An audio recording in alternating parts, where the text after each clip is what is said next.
Hello friends. तो आज का हमारा टॉपिक है एनाटॉमी एंड फिजियोलॉजी। एनाटॉमी को हिंदी में कहा जाता है शरीर रचना विज्ञान और फिजियोलॉजी को हिंदी में कहा जाता है शरीर क्रिया विज्ञान। चलो पहले बात कर लेते हैं एनाटॉमी की। एनाटॉमी नेचुरल साइंस की एक ब्रांच है। या तो ऑप्शन में नेचुरल साइंस आएगा, नहीं तो ऑप्शन में बायोलॉजी आएगा। ये जो बायोलॉजी है ये नेचुरल साइंस की ही ब्रांच है। नेचुरल साइंस को बेसिकली दो भागों में बांटा जाता है, लाइफ साइंस और फिजिकल साइंस। इसमें जो लाइफ साइंस है इसी को बायोलॉजी कहते हैं। फिजिकल साइंस में केमिस्ट्री, फिजिक्स, एस्ट्रोनॉमिकल मतलब तारों सितारों का विज्ञान या भूविज्ञान। अर्थ साइंस आ जाती है तो नेचुरल साइंस भी आएगा, वो भी ठीक है, पर ज्यादातर बायोलॉजी आता है। कंफ्यूज नहीं होना है। तू समझा? हाँ। नहीं, तू समझा नहीं। एनाटॉमी ग्रीक भाषा का शब्द है जिसका मतलब होता है टू कट अ पार्ट, मतलब काट कर अलग करना। तो नॉर्मली हम एनाटॉमी को कह सकते हैं स्टडी ऑफ स्ट्रक्चर, यानी किसी भी जीवित व्यक्ति की संरचना का अध्ययन एनाटॉमी कहलाता है। अब बात कर लेते हैं एनाटॉमी के प्रकारों की। एनाटॉमी का पहला प्रकार है ग्रॉस एनाटॉमी, जिसको मैक्रो एनाटॉमी भी कहा जाता है। यह शरीर की बड़ी संरचनाओं का अध्ययन है जिन्हें हम अपनी आंखों से देख सकते हैं, जैसे हड्डी और मांसपेशियां। मैक्रो का हिंदी मीनिंग ही बड़ा होता है, यानी कि शरीर की बड़ी संरचनाओं का अध्ययन। ग्रॉस एनाटॉमी को भी कुछ भागों में बांटा गया है, जिनमें से पहला है सुपरफिशियल एनाटॉमी। इसको सरफेस एनाटॉमी भी कहा जाता है। सरफेस का अर्थ होता है सतह, यानी इसके अंतर्गत स्टडी की जाती है शरीर के एक्सटर्नल फीचर्स की, जैसे त्वचा, नाखून, बाल आदि। मतलब शरीर की बाहरी बनावट का अध्ययन सुपरफिशियल एनाटॉमी कहलाता है। एनाटॉमी का दूसरा प्रकार है रीजनल एनाटॉमी। रीजनल का मतलब है एरिया। हिंदी में बोलेंगे तो इसको हम क्षेत्र बोलेंगे। तो यानी एक प्रॉपर एरिया में जो भी स्ट्रक्चर है उनका आपस में इंटरलेशन मतलब कनेक्टिविटी, इसकी स्टडी को हम रीजनल एनाटॉमी कहते हैं। चलिए इसको एग्जाम्पल से समझने की कोशिश करते हैं। तो पहला एग्जाम्पल है एब्डोमेन रीजन, यानी उदर क्षेत्र। अब कई बार एब्डोमेन को स्टमक समझ लिया जाता है, जो कि बिल्कुल गलत है। स्टमक पार्ट है एब्डोमेन का। इसके अलावा एब्डोमेन के और पार्ट है, जैसे लिवर, किडनी, छोटी आंत, बड़ी आंत, gall bladder, pancreas, fallopian tube, uterus इत्यादि। यानी कि चेस्ट से लेकर मतलब थोरेक्स से लेकर नीचे तक, पेल्विस तक, इन दोनों के बीच में जितना भी एरिया है वह एब्डोमेन कहलाता है। अब वापस आ जाते हैं टॉपिक पर। एब्डोमेन के जितने भी पार्ट मैंने बताए हैं, जैसे लिवर है, किडनी है, गॉल ब्लैडर है, पेनक्रियाज है, ये सारे कैसे एक दूसरे से इंटरकनेक्ट है, इनके स्ट्रक्चर की स्टडी, इनके इंटरकनेक्शन की स्टडी रीजनल एनाटॉमी के तहत की जाती है।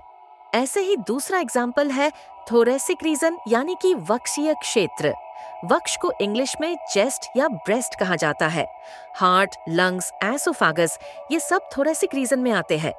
इनके स्ट्रक्चर्स का आपस में जो इंटर रिलेशन या इंटरकनेक्शन है उसकी स्टडी रीजनल एनाटॉमी के तहत की जाएगी। उम्मीद है आपको रीजनल एनाटॉमी समझ में आई होगी।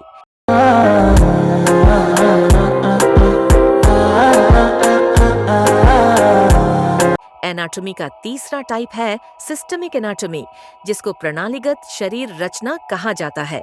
हमारे शरीर को सही ढंग से चलाने के लिए कई प्रकार के बॉडी सिस्टम जिम्मेदार है, जैसे integumentary system, skeletal system, muscular system, nervous system इत्यादि। इन सभी सिस्टम के स्ट्रक्चर की स्टडी सिस्टमिक एनाटॉमी के तहत की जाती है। एग्जाम्पल देखिए, जैसे सर्कुलेटरी सिस्टम। सर्कुलेटरी सिस्टम में ब्लड, हार्ट और ब्लड वेसल्स आती है। तो कैसे यह सब मिलकर एक यूनिट की तरह काम करते हैं, इनके स्ट्रक्चर्स की स्टडी सिस्टमिक एनाटॉमी के अंतर्गत होगी। इसी तरह का दूसरा एग्जाम्पल है रेस्पिरेटरी सिस्टम। अब रेस्पिरेटरी सिस्टम के पार्ट है एयर पैसेज, ट्रैकिया, लंग्स, उससे जुड़ी हुई मांसपेशियां। तो यह सभी मिलकर एक यूनिट की तरह कैसे काम करते हैं, इनके स्ट्रक्चर की स्टडी सिस्टमिक एनाटॉमी के अंतर्गत आएगी। ये सभी बॉडी सिस्टम जो दिए गए हैं इन सभी को हम बाद में विस्तार से पढ़ेंगे। ये तो बात हो गई मैक्रो एनाटॉमी की, जिसके हमने 3 पार्ट पढ़े। पहला सरफेस एनाटॉमी, जिसको सुपरफिशियल एनाटॉमी भी कहा जाता है, दूसरा रीजनल एनाटॉमी और तीसरा सिस्टमिक एनाटॉमी। अब बात करते हैं माइक्रोस्कोपिक एनाटॉमी की।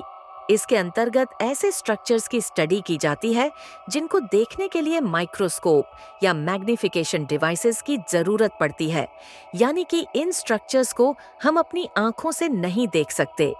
इसके अंतर्गत हम कोशिकाओं तथा ऊतकों, इंग्लिश में सेल्स एंड टिश्यूज के स्ट्रक्चर्स का अध्ययन करते हैं। सेल की स्टडी को साइटोलॉजी और टिश्यू की स्टडी को हिस्टोलॉजी कहा जाता है।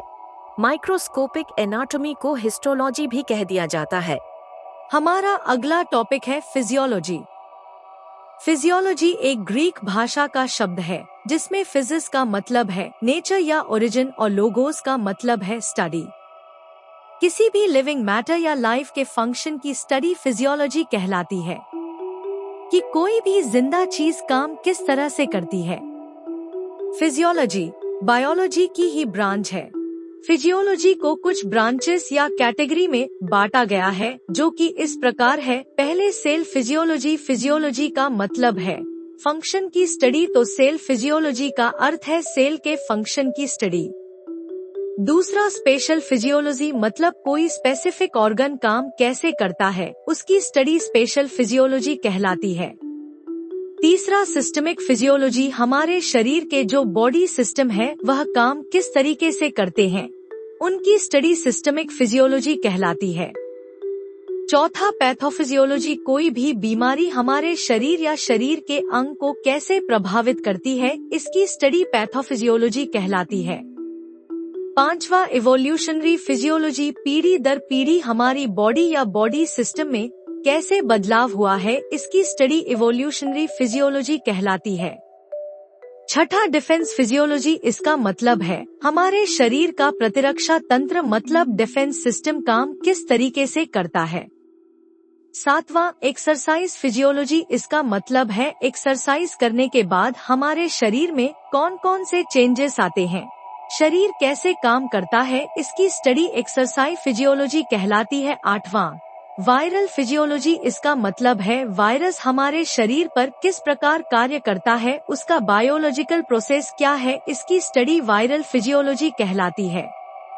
नोवा प्लांट फिजियोलॉजी, प्लांट मतलब पौधे, पौधे किस तरीके से काम करते हैं इसकी स्टडी प्लांट फिजियोलॉजी के अंतर्गत होती है। तो यह था आज का हमारा टॉपिक एनाटॉमी एंड फिजियोलॉजी।